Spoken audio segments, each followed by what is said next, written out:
ओम नमः शिवाय। शिव जी सदा सहाय। ओम नमः शिवाय। गुरु जी सदा सहाय। जय गुरु जी। शुक्राना गुरु जी।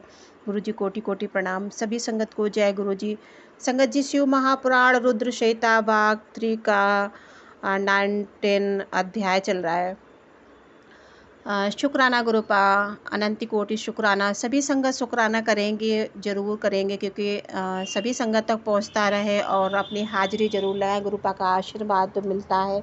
गुरुपा हर समय यही कहते क्या सभी संगत ने, गुरुपा की संगत ने बताया हुआ है कि क्योंकि संगत जी गुरुपा से तो नहीं मिले, पर गुरुपा की जो संगत है पुराने से पुराने, वो कहते हैं संगत सत्संग सुनने से और शिव महापुराण सुनने से हमारा कल्याण होता है, हमें बहुत सारे हमारे रहस्य खुलते हैं। इसलिए सभी संगत बहुत ध्यान से सुनेगी और आगे सभी संगत तक पहुंचता रहे। इसलिए लाइक और कमेंट करते रहेंगे संगत जी, गुरुपा की हाजिरी लगाते रहेंगे और गुरुपा का प्रसाद रूप ये ग्रहण करते रहेंगे। शुरू करते हैं संगत जी।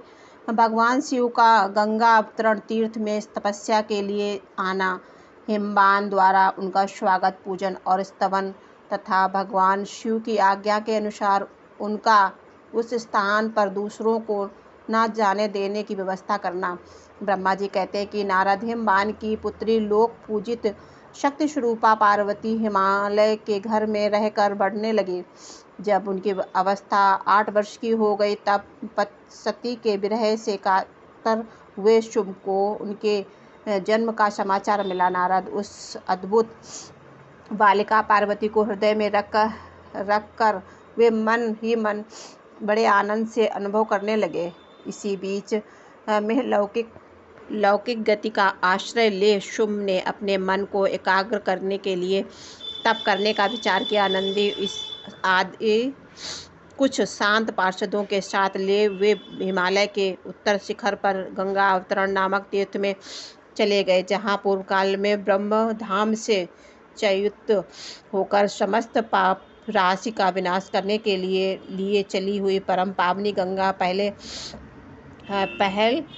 भूतल पर अवतरित हुई थी। जितेंद्रिय हरने वाली रहकर तपस्या आरंभ की, वे आलस रहित हो चेतन अज्ञान स्वरूप नित्य ज्योतिर निरामय जगन्मय चिदानंद स्वरूप दैत्रहीन और आश्रय रहित अपने आत्मभूत परमात्मा का एकाग्र भाव से चिंतन करने लगे।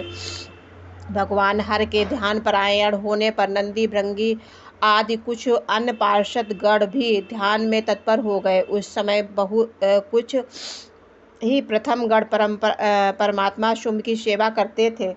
वे सब के सब मौन रहते और एक शब्द भी नहीं बोलते थे। कुछ द्वारपाल इसी ना जाने देने की व्यवस्था करना।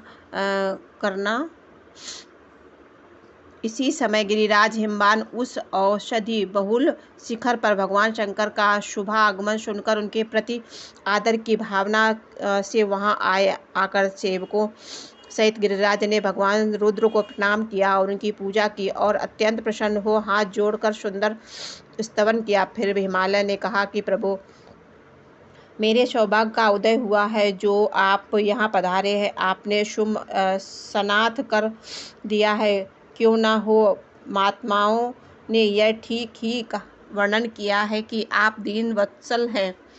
आज मेरा जन्म सफल हो गया, आज मेरा जीवन सफल हुआ और आज मेरा सब कुछ सफल हो गया, क्योंकि आपने यहाँ पदार्पण करने का कष्ट उठाया है। महेश्वर, आप मुझे अपना दास बनाकर शांत भाव से मुझे सेवा के लिए आज्ञा दीजिए। मैं बड़ी प्रसन्नता के लिए अनुचित होकर आपकी सेवा करूँगा। ब्रह्मा जी कहते हैं कि नारद गिरिराज का यह वचन सुनकर महेश्वर ने किंचित आंखें खोली और सेवकों सहित हिमवान को देखा। सेवकों सहित गिरिराज को उपस्थिति देख ध्यान योग से स्थित हुए जगदीश्वर वृषभ ने मुस्कुराते हुए ये कहा। महेश्वर बोले, शैलराज, मैं तुम्हारे शिखर पर एकांत में तपस्या करने के लिए आया हूँ। तुम ऐसा प्रबंध करो कि जिससे कोई भी मेरे निकट ना आ सके। तुम महात्मा हो, तपस्या के धाम हो और मुनियों की, देवताओं, राक्षसों तथा अन्य महात्माओं को भी सदा आश्रय देने वाले हो। द्विज आदि का तुम्हारे ऊपर सदा ही निवास रहता है। तुम गंगा से अविविक्त हो, सदा के लिए ही पवित्र हो गए हो।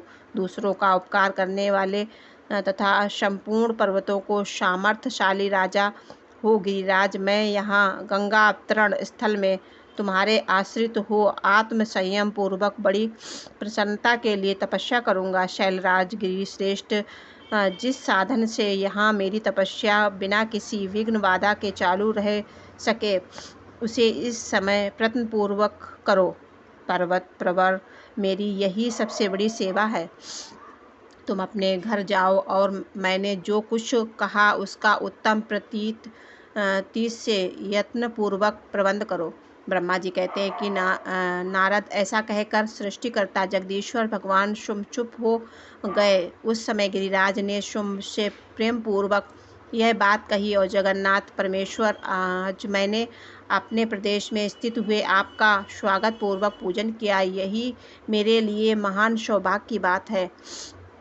अब आपसे और क्या प्रार्थना करूं? महेश्वर, कितने ही देवता बड़े बड़े यत्न कर आश्रय ले महान तप करके भी आपको नहीं पाते हुए ही आप यहाँ स्वयं उपस्थित हो गए हैं। मुझसे बढ़कर श्रेष्ठ, सौभाग्यशाली और परमात्मा दूसरा कोई नहीं है, क्योंकि आप मेरे पृष्ठभाग पर तपस्या के लिए उपस्थित हुए हैं। महेश्वर, मैं आपको देवराज इंद्र से भी अधिक भाग्यवान मानता हूँ, क्योंकि सेवकों सहित अपने यहाँ आकर मुझे अनुग्रह का भागी बना दिया है। देवेश, आप स्वतंत्र हैं, यहाँ बिना किसी विघ्न बाधा के उत्तम तपस्या कीजिए। प्रभु, मैं आपका दास हूँ, अतः सदा आपकी आज्ञा के अनुसार सेवा करूँगा। ब्रह्मा जी कहते हैं कि नारद, ऐसा कहकर गिरिराज हिमालय तुरंत अपने घर को लौट आए।